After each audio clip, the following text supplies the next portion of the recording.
Hey guys, I want to put out a video on the, debacle that's kind of happening over in San Jose, California. Yeah, California, where you would expect something like this to happen.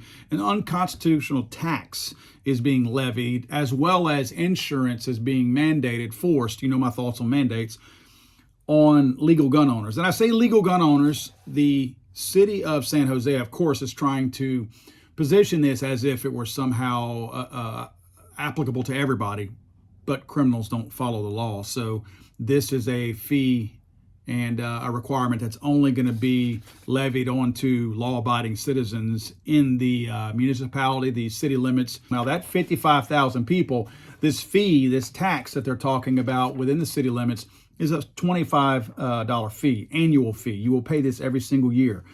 So that means that the city of San Jose will pocket, I believe it was, here it is, $1.3 million annually. That's how many guns they think they know about in the San Jose area. And I say they think they know about it because in the Republic of California, behind enemy lines on the other side of that cold wall, they have to register their firearms. So the state and the city know where these firearms are.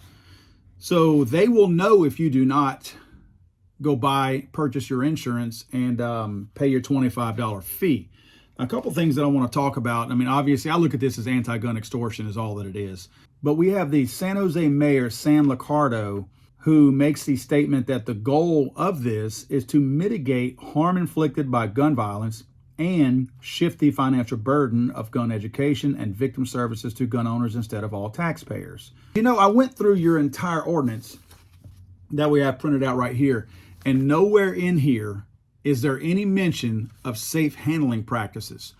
If you can quantify 500 people a year, and again, that's nationwide that you're saying, which is a drop in the bucket when you have a population of 350 million people. But nevertheless, one death is too many when it's accidental.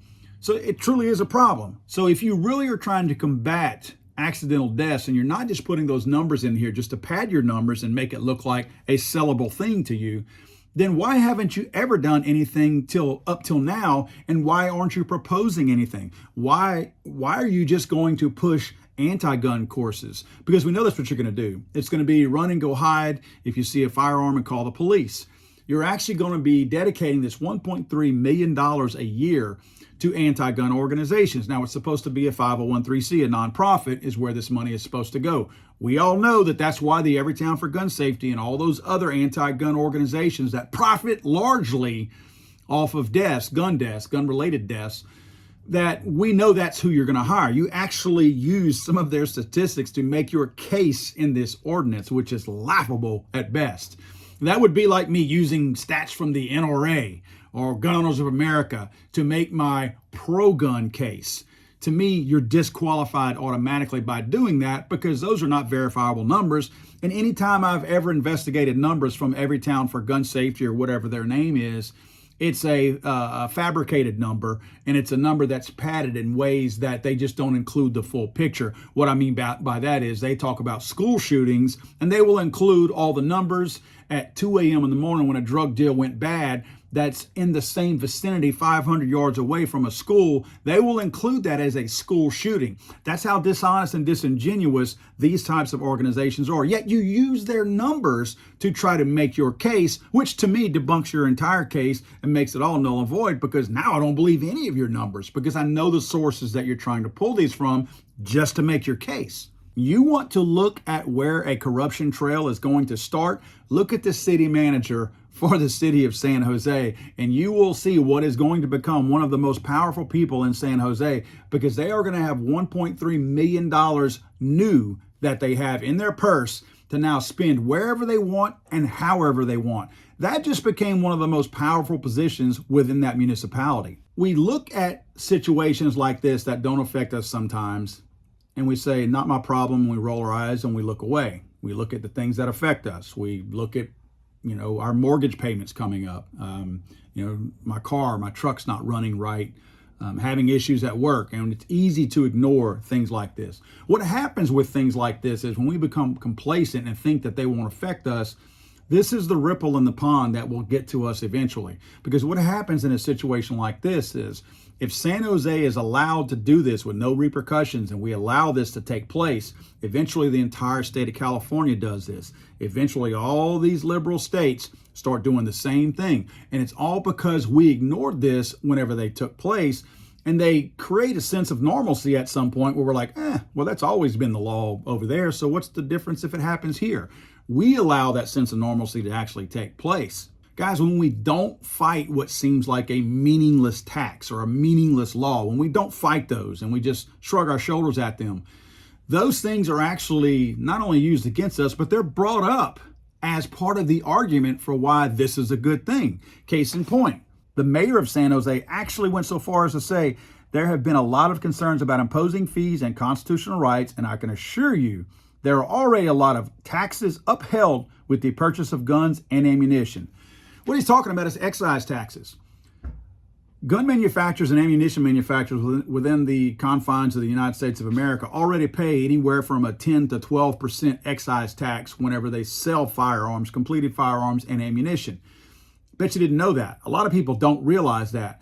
In other words, you're paying 10 to 12% more for that particular item that you're purchasing when you purchase a firearm or ammunition, simply because the government has what essentially comes up to a sin tax on these manufacturers. So whenever they sell their wares inside the confines of the United States of America, they are paying 10 to 12% of money that goes straight to the federal government. They keep that money. We don't see that money. We get no effects from the benefits of that money, and they already keep that. So this is the type of tax that this mayor is saying, we've already got taxes on constitutional rights already, like the Second Amendment. So what difference is implementing another one have to make? That's the danger of us being okay with some of these taxes that currently exist out there. The excise tax should not exist right now. You notice they talk about insurance companies, the fact that you have to get insurance. It's a liability insurance is what they're talking about. And one of these city council persons said, I spoke with 2 insurance agents, including my own, from different companies, and neither of them said that negligence use is specifically covered in their policies. I'm still not certain how we can require a specific type of insurance that does not exist. Well, there's plenty of reasons to not support this stupid ordinance, but there is insurance that does exist. There's actually a company that I reached out to, Right to Bear. Right to Bear is an actual insurance company. Be careful, guys. I have a lot of followers out there in California. If you guys are looking at jumping on board before this thing actually is ironed out and trying to get insurance, watch who you buy it from and make sure your state approves of said insurance, because there are some firearm insurance companies out there that offer the type of insurance that we think we're talking about here, but they don't. Some of them just have teams of lawyers and buckets of money that they use to defend in case anything happens. This company that I reached out to, Right to Bear, they actually released a statement. Let me read their statement. On behalf of our company's ownership and our entire team, Right to Bear Insurance vehemently opposes San Jose's mandate on gun owners. We view this as an attack on our Second Amendment right, and we stand ready to do all we can to ensure its ultimate defeat before it takes effect in August, stated Frank Cannon, president of Right to Bear Arms Insurance, or Right to Bear Insurance.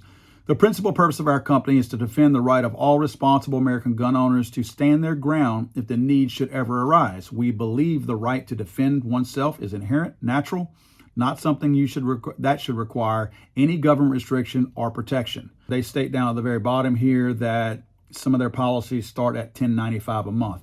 I did the research, and this is a legitimate company that offers this type of liability insurance for firearms. Be very careful. Again, guys, if you're going to rush out anyone and buy some before any of this is takes place or is ironed out in 6 months, you do have 6 months to work on this, by the way, to fight it, to look for additional insurance or whatever.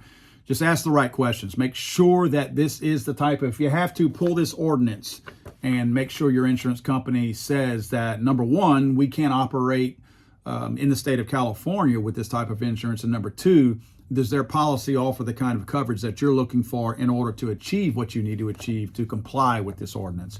So we're dealing with a municipality that now is trying to push the innocent people to pay for what supposedly are damages by the criminals.